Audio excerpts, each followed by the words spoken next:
So I had to like ante up and hire a coach, an outside coach, to tell me, like, do a 360 review on my team. They interviewed my producers, my team, my my mentor, my husband. And I always joke, I told Steve when they before she interviewed him, I said, Steve, I cook your food. So you be careful what you say to this. I love that. That's hilarious. But he was like, I'll be gentle. But she said, Tinsley, you love them too hard. She came back and says, your team knows that you love them and your clients know that you love them, but you love this team too hard. It's like that aunt at the family barbecue that like gives you a hug and she crushes your ribs. It was like I was holding on the control too tight.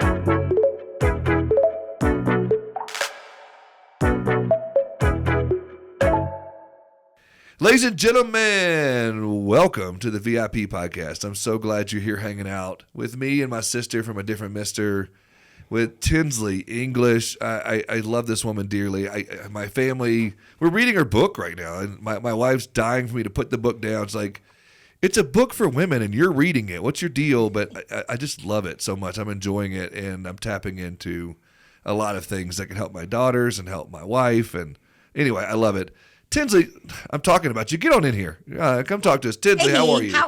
How are you this evening? I am doing well. You are, and I am probably your last call of the day. You're my last call of the day. Actually, I don't know. You could be having like 15 other calls after this. No, you're it. Man, mine too. So this is either going to be the worst ever because we're so tired, or it's going to be the greatest ever because we're ready to get through the day and we're excited and we've had a good day. Have you had a good day? I've had a great day. Awesome. I can tell you that I'm excited just because of the outfit she's got on. That's true. I mean, it's fire. Oh yeah, for sure. Well, I always have to bring my red. So if you ever want to, you should go check her out on LinkedIn. She's got some great, fabulous. You had a good photo shoot with all your red and the whole nine and whatnot. It's pretty awesome. I do love it. I like to bring a little bit of sparkle and sass to this industry. So is red? I guess is red your favorite color intentionally? Like yes. Is that why, okay.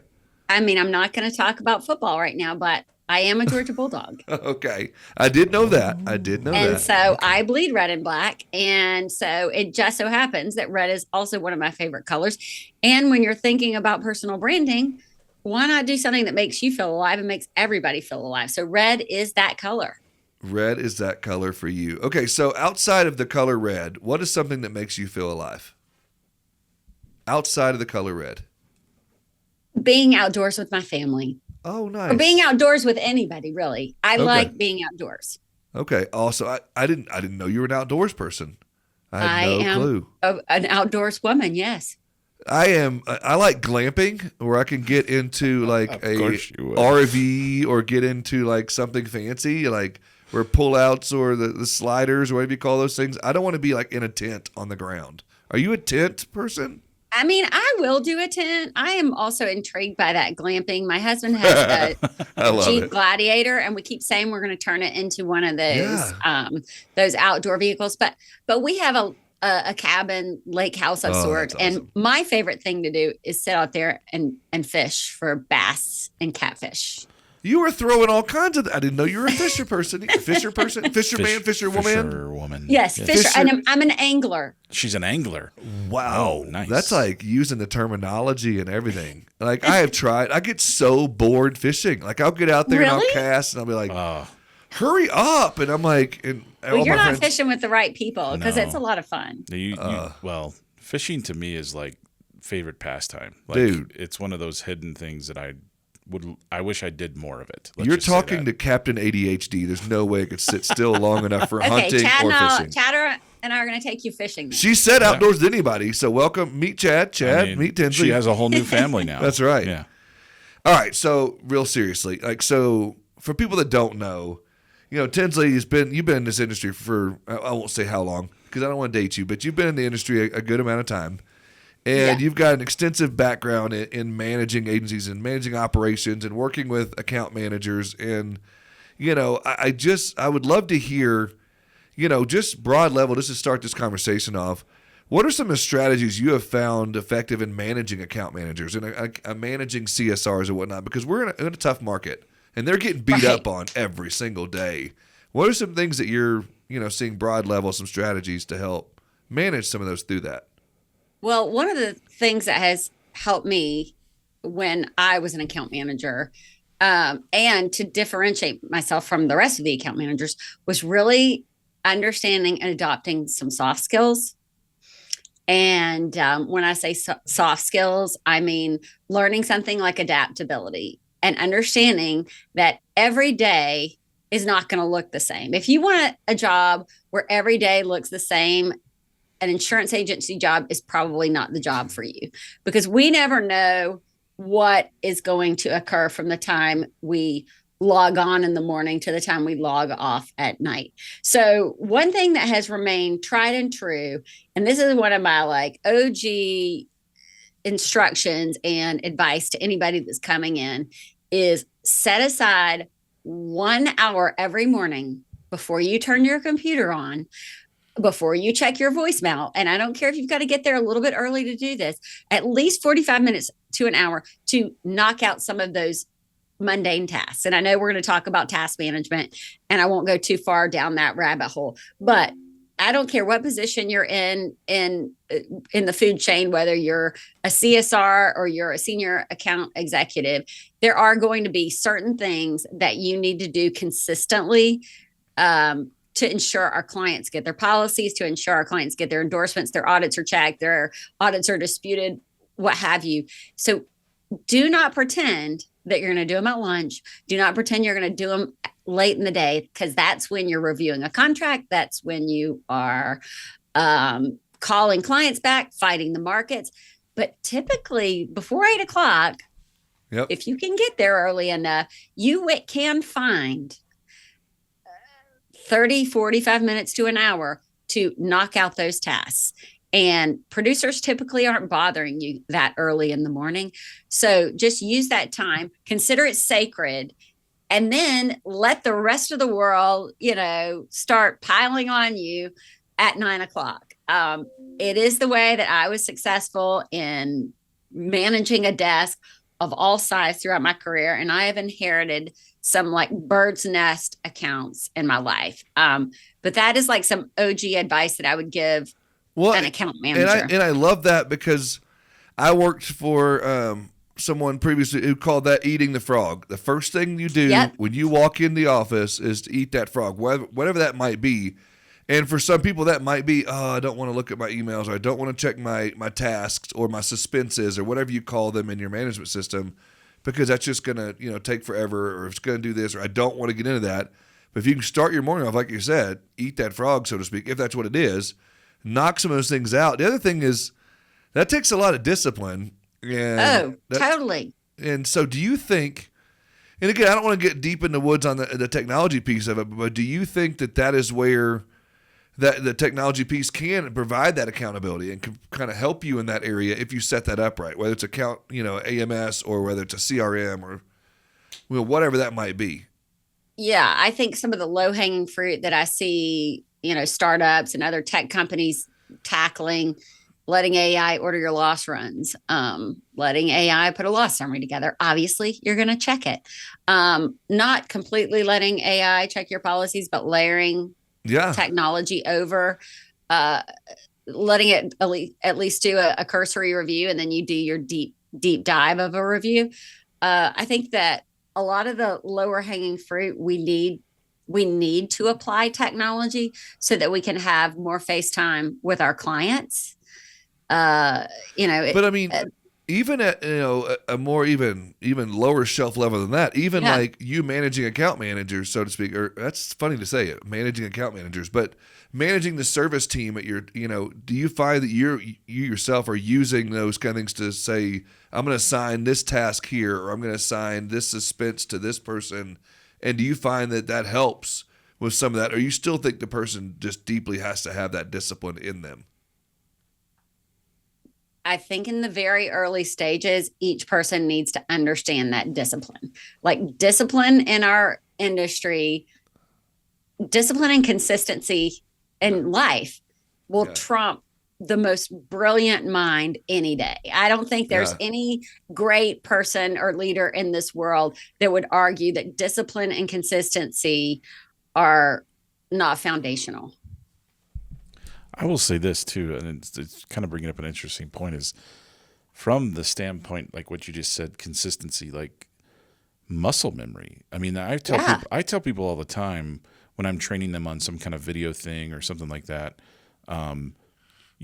get used to doing this thing every day, because when push comes to shove and you're in a situation where you have to rely on your subconscious to do the work, you're going to know how to do it really fast and focus on the things that you don't know versus the things that you do, and really push yourself past that point of like not having to relearn the program you're in over and over again because you're not paying attention. Those types of things. Yeah, and just being very organized. Yeah. That will help you. And Chad, that's such a good point. Maybe in the beginning you are spending that hour a day knocking out some tasks, but then you innovate and you learn how, okay, I know that I need to get these 5 things done right now. And I've figured out a better way to do it. And it's not going to take me an hour anymore. It's going to take me 30 minutes. Yeah, And exactly. then I can open my email and start returning from some of those phone calls. But I just say, don't pretend that you're going to get this stuff done at the end of the day, because it will not happen. I wanted to get into, you talk about soft skills. If you want to call it a soft skill, whatever you want to call it, but I think one of the biggest things that I think that we are dealing with in our industry from a service standpoint, wherever you're at in the industry or the agency, is empathy, and having that empathy right now. And I would, as you're already laughing and you're already smiling because it's obviously resonating with you as it does with everybody, but talk to me a little bit about that. I love that you had that reaction. If you're not watching, go to YouTube and watch, because her reaction was priceless. Well, I'll tell you, Heath, that is the reason that I was such a bad early leader. I was such a good individual contributor as an account manager because I was very disciplined, and then went on to be a very good senior account manager. But then as a senior account manager, and I joke about this, but I'm really serious. You are promoted without an instruction manual. And by that, I mean, you get a bigger book, and then all of a sudden somebody says, well, you've got a bigger book. You do need some help. So here are some junior people, account managers, assistants that are going to come on board and help do some of your processing. Well, now all of a sudden, all my efficient processing, the way I like things saved and the way I like things named and the way, that Tinsley likes to do it, they're not going to do it that way, or they might not do it that way on the onset. And so then you have this delegation anxiety where you're holding on to work, and if they did it wrong, you're like work martyr, you're taking it back. And it was just like exhausting to me. And I couldn't see for the forest for the trees on why I was having such a hard time managing and leading this first team. So I had to like ante up and hire a coach, an outside coach, to tell me, like, do a 360 review on my team. They interviewed my producers, my team, my mentor, my husband. And I always joke, I told Steve before she interviewed him, I said, Steve, I cook your food, so you be careful what you say to this. I love that. That's hilarious. But he was like, I'll be gentle. But she said, Tinsley, you love them too hard. Yeah. She came back and says, your team knows that you love them and your clients know that you love them, but you love this team too hard. It's like that aunt at the family barbecue that like gives you a hug and she crushes your ribs. It was like I was holding on the control too tight. And so what she said was, you lack empathy. And I had never heard that. I was like, I'm a nice enough person, and I'm good to people. I'm sweet, but I lacked empathy. So that was kind of a gut punch. And when we talk about growth, empathy is one of the foundational elements.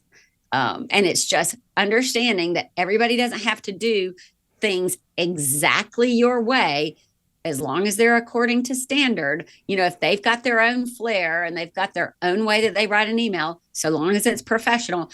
I don't need a bunch of Tinsleys on my team. I need a bunch of people that want to come to work every day, work hard, bring their own skills and gifts, with a good attitude, and they want to serve their clients. So empathy is a big deal in my life. Well, my wife would highly agree that I have zero empathy, but I digress. So and that's funny. I do think though, when you talk about empathy, and I'm sure you could talk about it from both levels, but as we have a lot of account managers listening to this right now, and even some agency owners listening, but it's got to be hard sometimes right now in this hard market when you've got clients calling you every day and say, you people raised my rates and you did this to me and this is your fault that this is going on. And they're just getting beat up. Maybe you're a claims person listening to this podcast right now and you're definitely getting beat up a little bit. What can you say to those people? And that's, again, a hard trait people have is that, and that hard characteristic is that empathy when someone's just beating you up all day. But talk to me a little bit about that. Yeah, and empathy is not something that you just get to have on a good day where the sky is blue Right. and birds are singing and the market's great and your clients love you. Empathy is it's in the growth chapter of this book because it hurts. It's like growing pains. It hurts to exercise empathy, but you are paying it forward to yourself in the future if you can show kindness to the person that you are working with and understand that, yes, our clients are yelling at us or the market is not giving us what we need. But this person that I need to do this particular task has a family, has a mom or a dad. Maybe they're caring for aging parents, or maybe they don't feel good that day and they didn't sleep well last night. And just realize, like, it's not about us as leaders or agency owners. It is about the people that we lead and therefore the people that we serve. And if we serve them well with kindness, they are going to turn around and serve our clients with kindness, because guess what? Our clients are having stuff too. They've got kids and families and they're having a hard time. Their rates are going up. So they're having to, work on their bids and cut their prices. So, it's part of the human experience. It is definitely that human experience. And I say a lot of it is like giving people grace. Like you have to give people grace and say, I'm not in their head right now. I don't know what they're thinking. Sometimes I need to step back and just take it for what it is and not overly push the issue and just give them some grace, let them do their thing, and they'll come out of it. They'll step ahead and move forward, and it'll benefit us all. And a lot of times just sitting there listening, if you let that client just talk, you may not have realized that earlier that day hospice may have been brought in for their father, or, they may have just, their husband lost their job, or their kid may have had a bad day at school the day before, or, they just had the sniffles and just not having a good day. Whatever it might be, anything could have happened that day. And sometimes if you listen to them, it's not you that raised their rates that causing the problems. It's a multitude of things. Everybody's got stuff. Everybody's got stuff. Bottom line. Exactly. And, I'm going to fast forward a minute because I want to get into something because, you wrote a book called, Grit, Growth, and Gumption for Women. And when I hear grit, most of the time, and I'm going to say this is going to sound sexist, but when I hear grit, a lot of men say, and they use the word grit, and think of grit for men, or for producers for that matter, or salespeople for that matter. But when you talk about grit, for women and grit, in that realm, in the sales realm or in the agency realm, what does grit mean for you? Why did you include that word specifically, in your book? Well, my mom was a single mom, and she moved to a town after my parents got a divorce, and she had 2 girls to support, and she had just graduated from interior design school, had no practical experience in that realm, but she worked for a company for a year, I think, and then she started her own business. She found a partner and started her own business. And so awesome. I grew up watching somebody that had a couple of traits, and this is how I define grit. So my mom has the gift of adaptability. And so if a curveball gets thrown your way, inevitably that will happen in insurance or interior design. Her fabric didn't come in, or it was the wrong color. She would have to adapt and pivot very quickly. So adaptability was one thing, and that is one of the foundational elements of grit. The other one's something we already talked about, and it is self-discipline. So that is your old roll up your sleeves, get it done, bear down, whatever you got to do. But then the one that you might not think of with grit is the magical superpower of grit, and that is resilience. So that is the comeback after a setback. Yes, this happened to me. I have faced this challenge, and I'm going to come back better than I was before. I love that. Come back after a setback. That's good. Yeah. Yep, shameless plug time. Shameless plug. Accelerate 2025 is rolling into Charlotte. I see what you did there. Roll it into Charlotte. rolling I like into that. Charlotte. The theme this year, Yeah. if you didn't already guess, Give it to me. Accelerate towards success, because NASCAR Hall of Fame is located in Charlotte. Heck We're going to yeah. be there May 6th through the 9th. Yes. You need to sign up now. Yep. Time is running out. In Charlotte, we're bringing you into the tech hub for champions. Close your eyes, picture it, surrounded by the latest InsurTech, live demos, hands-on environment where you can test drive. See what I did there? Test drive the Vertafore's newest tools and upgrades. Whether you're looking to supercharge your agency. Maybe you don't want to do it with your eyes closed. You told them to close their eyes. Oh, that's true. If you're driving right now or running on a treadmill, open your eyes. Yeah, open your eyes. Tighten up your tech game, optimize your distribution management. This is where you're going to find your edge. And Drum roll. the speaker this year, our main stage keynote speaker, Uh-oh. Olympic gold medalist, Uh-oh. Michael Phelps. No! That's incredible. So if you're ready to put your business on the fast track to success, join us in May in Charlotte, Accelerate 2025, and get ready to shift your agency into high gear. I love resilience. I'm telling you, and she then, looks like when a I think phoenix about right now anyway. So grit, she's always, I think about an oyster and Okay. a pearl. So if you think about a pearl, it's a beautiful piece of jewelry, a beautiful gem or treasure, right? And a pearl doesn't start out as a pearl. A pearl starts out as a little irritant, a little piece of sand or a little piece of dirt that gets into an oyster, and it is irritating the oyster, right? The oyster is like, get this thing out of me. I don't want this little piece of sand riding around in my belly all the time. But guess what? The sand is not giving up. And the oyster is fighting the sand. And so what happens throughout the wishy-washy that's going on the ocean floor, this lustrous lacquer gets poured onto this piece of sand, and you end up with a pearl. And like when I think about it, sometimes you have to bear down, and the tide is kind of tossing you around, and the world is your oyster, right? If we want to say it that way. And if you're that little piece of sand, you're fighting to hold on and stay put, because you know that you can be greater than all the other trillions of pieces of sand. So I am going to write a children's book one day, and there is a little piece of, her name is Sandy. She is one of our little heroes. Oh, that's Nice. awesome. So grit, growth, and gumption. Talk to me a little bit about, where this book came from a little bit. And I know, and I can say this, audience, because Tinsley and I are good friends. I don't need you going for 6 hours on this, because I know you could. I'm going to need you to dial it in, but give me 4 or 5 minutes, or less, whatever, about what this book means to you, where it came from, and if they want to hear the extended version, they can go to a different podcast where you've talked about it. But here, just give me a little high level of what this book is for me, please. So the book came out of the fact that I joke that I was promoted without an instruction manual, and I didn't want any other person lying in bed at 1 o'clock in the morning, worrying, is she doing the right thing? Is she saying the right thing? Is she leading her team down the wrong path? Are her producers, responding to her like she needs them to? I didn't want another person to have to figure out all this stuff by themselves. And so I'm lying in bed. It wasn't a 1 o'clock in the morning Sunday scary type thing. It was a 3 o'clock in the morning voice from above. Take all the stuff that you've learned over 25 years, put it into a short book.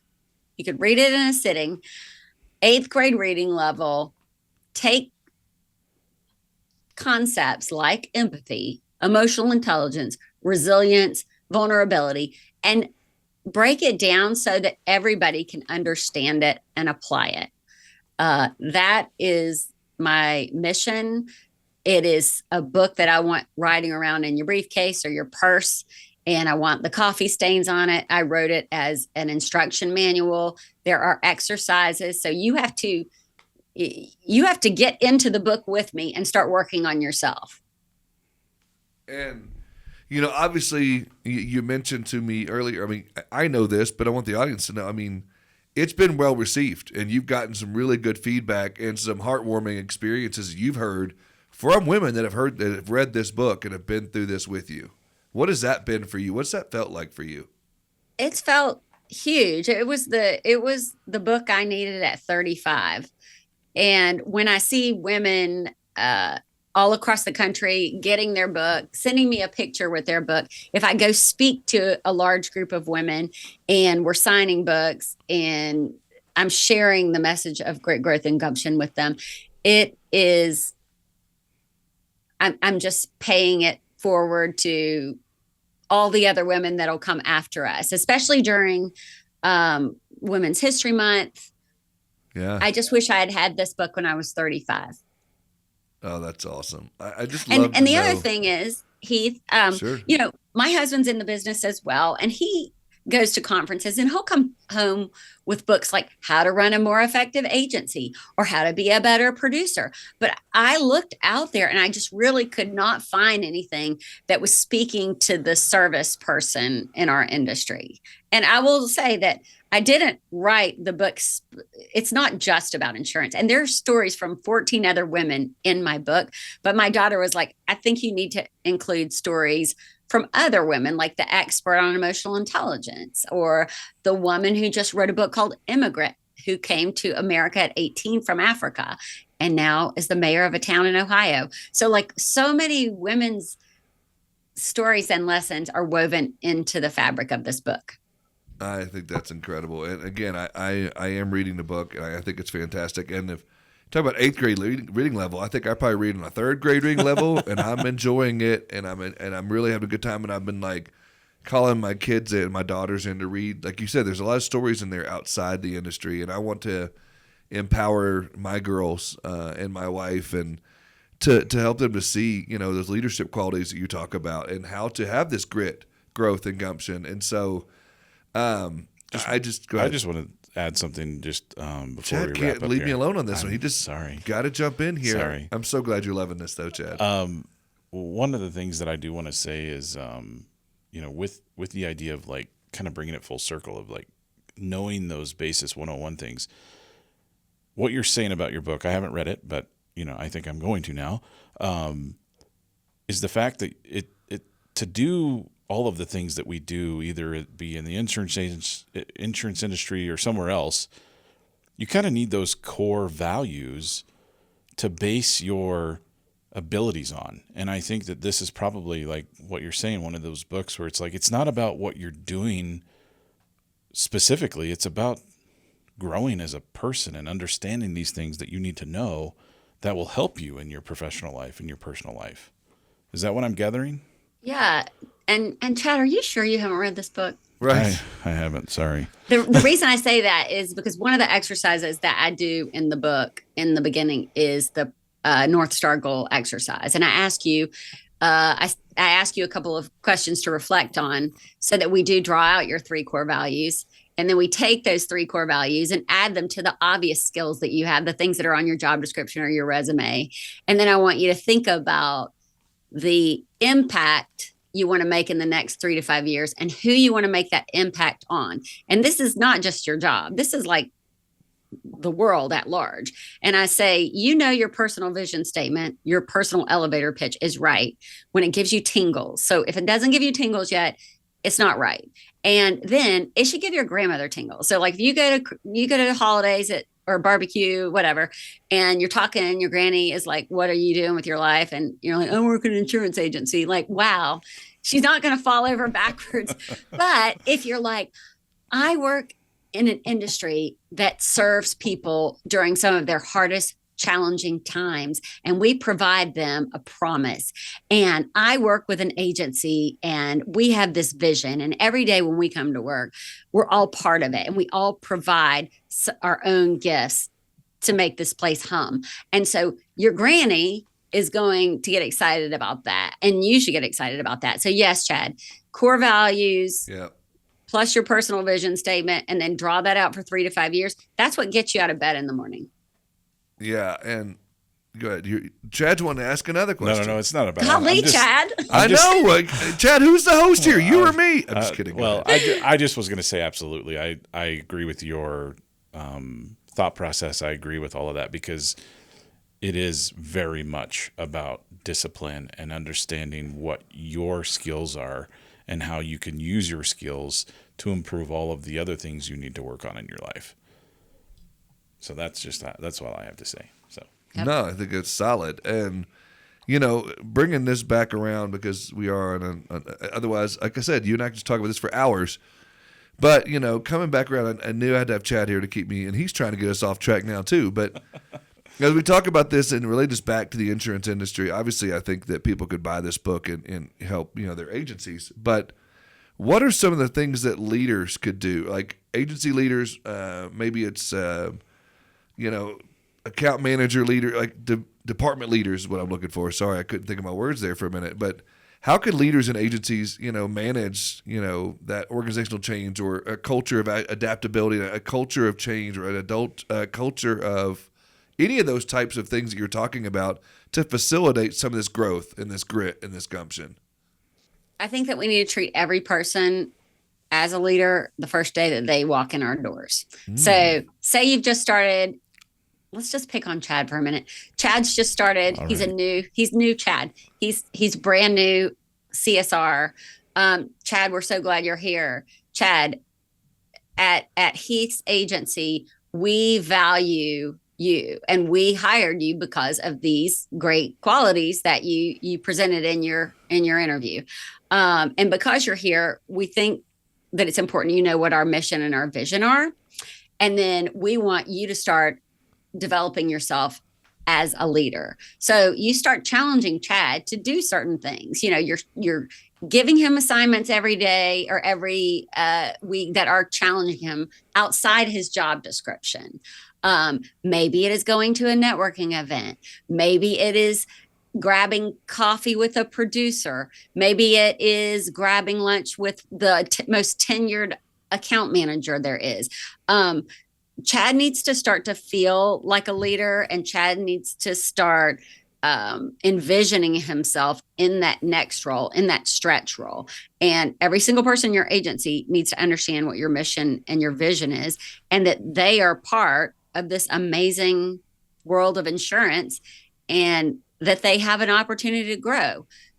And their career is not going to look like Sally that sits next to him. Nobody's career in this industry should be linear because there's so many ways to evolve and differentiate yourself. So I would just say, if I could wave a magic wand today and say, this is how everybody should lead, I would say, treat everybody from day one as a leader, because that just raises the bar. No, I completely. I'm going to retire it. at Heath's agency Right? now. I mean, geez. Exactly. Thank you. So no, I think that what you're saying is so true, and I think it's just a mindset shift for so many people, and for so long our industry is operating in a certain way. And I won't call any specific people out, but it's just a mindset shift across the. Like you said, it's not just insurance; it's across all industries. Of here's the boss, and there are all the other minions underneath, and sometimes people get stuck in this role. And this is who I am, but through this book, I've already learned that I'm not Heath the account manager. I'm not Heath the producer. I'm not Heath the content creator. I am, I'm individual. I'm Heath Sheeran that aspires to be this, or I am. And so it's just not defining myself just by my title of my role. Right. If you want people to do more, then you have to expect more of them and show them that you see the value and the unique qualities that they bring to your workplace every day. Yeah. And it never hurts to have some fun. 100%. We're always trying to have fun here. I don't know about you, but Right. 110%. And so, speaking of fun and speaking of things like that, I've seen, and I will wrap up with a little bit of this, but I've seen you get to have some fun and speaking on stages to people, and you're getting to be in front of women and men across the country, but in front of women talking about some of this. What's been the funnest thing about that for you? And what's been the most exciting? And then the last thing about that, what's been the most challenging thing you've been out there, instead of everything just being sunshine and rainbows? There's got to have been some challenges and bumps along the road with this as well. I would say the first couple of times I spoke in front of large groups of women, I was super nervous. And you'd think somebody like me that's so talkative and outgoing would not have a nervous bone in her body. And it wasn't until I realized that by me holding back and by me not showing all my cards and being as vulnerable as possible, somebody in the audience was going to miss out on the message that day. So, I have a couple of key talking points, obviously, that I want to convey when I speak to women. But we go off script a lot and we have fun. Sometimes I make them do a little dance break. So I would say, once I learned that the nerves were only because I was trying to be too scripted and analysis paralysis, perfection type thing. Once I kind of threw the cue cards away and got to know a little bit about the audience and talked to the audience before I even stepped on the stage, that was the game changer. So that's probably been the most challenging. And then I guess the most fun I've had was speaking in Florida recently to a bunch of independent agency owners and service folks. And I wore my new high-heeled sneakers, the sneaks. Oh, interesting. The red sneaks, and everybody kept saying, "Are they comfortable?" Yes, they're absolutely comfortable, and they're so fun to wear on stage. But yeah, that's probably the most fun I've had, was wearing those sneaks. And this event was kind of their inaugural kickoff women's event, and Dude, that's awesome. Yeah, it was a great time. I could probably, I'm going to be one of those that you have to get the hook and like kind of pull me off, because I do love women in this industry. And it's just so fun to hear their stories and to tell their stories. Yeah, I love that. And so I'm so happy that you came in here and you're talking to us about this. I want everybody to go find this book. But I'd also love to give you one last opportunity before we wrap up. Is there anything that I missed? And if there is anything that I missed, obviously there's a lot that I missed, but if there's anything you'd like to share, maybe of, where that comes from within you, or, something that you would like to share about, with your story with this, helping women to be better in their roles, or helping them to grow, helping them have better grit and gumption. Gumption is the thing. I would say that there's a lot of mean girls out there, or perceived mean girls in the industry. And I have a no mean girl policy. And so I say that only because, you don't know why they're mean. And it could be because they didn't have anybody reaching a hand back to them and helping them. And so when I talk to women that are perceived as mean girls, or have that, that perception following them around, I try to find out, like, who helped you? And if nobody helped you, by you not turning around and helping the next person, you're not sharing all these amazing gifts. So I would just say that I think 2025 is much less about competition with other women and much more about collaboration. Because when I can get a group of successful, powerful, smart, vibrant women collaborating, there's no room for competition. So and if you don't see the job that you want out there, go write the job description and present a business case and make it happen. So that's just some parting words. Oh, okay. Real quick, parting words. I do know the next title of your next book. It's turning grumption into gumption. Oh, there you go. Wow. Yeah. I just making up words here. Us Southern people, we just make up words. Grumption. Yeah. And Heath, you said about the book. You can buy the book on Amazon. Yes. Shameless plug, right? Don't ask me if I'm going to bring 8,000 books to an event, because I'm not. You can buy it on Amazon. And I have my own Grit, Growth, and Grumption podcast on Apple and Spotify. And that's where we talk about things that we've talked about today. I get to interview amazing women, and sometimes we do it in a group, sometimes we do it one-on-one, and tell their stories and all the grit, growth, and gumption that they've experienced. And we will have a few guys on this season. So stay tuned. Maybe Keith and Chad will make their debut. Oh, there you go. Dear. Oh, dear. Oh, there you go.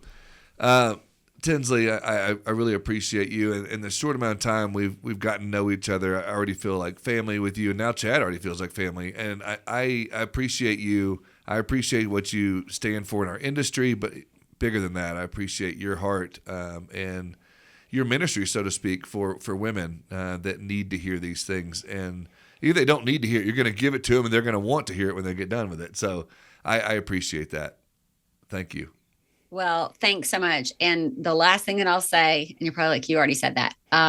Say it again. The 3 o'clock in the morning wake up call to write this book was then followed up by another calling to get this message of grit, growth, and gumption to 1 million women by 2026. And so obviously podcast is the way to do that. And it is an exciting journey that we're on. If you're a carrier at agency, at MGA, if you're somebody listening to this show and you're looking for a speaker, you're looking for someone to talk to, let's get her in front of some of your people and let's help her get to that million by the end of 2020. The beginning or the end, sometime in 2026. I just heard 2026. I didn't hear it had to be at the beginning. So we're going to help you do that. Again, thank you so much. I really appreciate you more than you know. And audience, thank you so much for listening. I hope you were inspired by Tinsley as much as I have been. And I hope she's touched your heart. And you'll go out and find her on LinkedIn. Go find her book on Amazon. Go find her. Just type in Tinsley, and you can probably type in the word red, and you'll see her in the definition of red. Or you could go to Grit Growth Gumption, and you could be able to find her book. It's amazing. Guys, thank you so much. And I look forward to hanging out with you on the next one.